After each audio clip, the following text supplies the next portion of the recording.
Haleluya, haleluya. Salam jumpa dalam program Infinity Ministry yang memotivasi dan memberkati kita semua. Puji Tuhan, bulan ini kita akan membahas satu tema, yaitu gereja yang misioner. Untuk melandasi tema ini, Bapak Ibu Saudara yang kekasih, kita akan membaca satu ayat di dalam Injil Yohanes, pasal yang ke-15, ayat yang ke-16. Firman Tuhan berkata begini, "Bukan kamu yang memilih aku, tetapi akulah yang memilih kamu. Dan aku telah menetapkan kamu supaya kamu pergi dan menghasilkan buah, dan buahmu itu tetap, supaya apa yang kamu minta kepada Bapa dalam namaku diberikannya kepadamu." Haleluya. Saudara-saudara yang kekasih dalam Tuhan Yesus Kristus, Yesus sendiri yang menyampaikan firman ini kepada kita semua, bahwa Dia yang telah memilih, Dia yang telah menetapkan kita.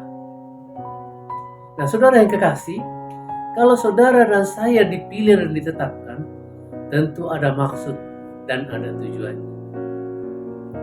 Tujuannya di situ, Bapak Ibu Saudara yang kekasih, Yesus berkata, supaya kamu pergi. Ya.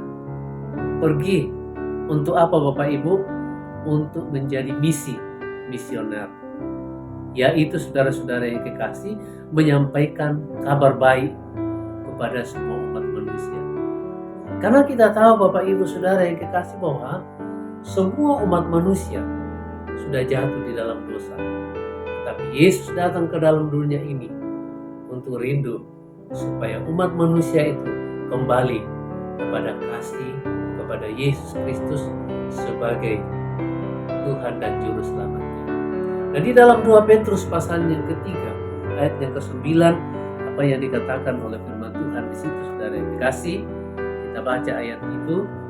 2 Petrus pasal 3 ayat yang ke-9, Tuhan tidak lalai menepati janjinya, sekalipun ada orang yang menganggapnya sebagai kelalaian, tetapi Ia sabar terhadap kamu, karena Ia menghendaki supaya jangan ada orang yang binasa, melainkan supaya semua orang berbalik dan bertobat.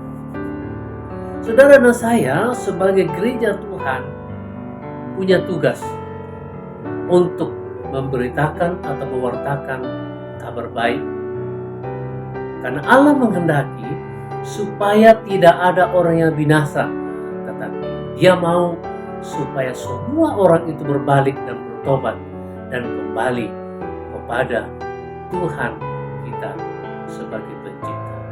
Puji Tuhan, kiranya renungan ini dapat memberikan motivasi dan dorongan bagi kita semua, supaya kita sebagai gereja Tuhan harus pergi mewartakan. Puji Tuhan, tetap semangat. Tuhan Yesus memberkati. Haleluya. Amin.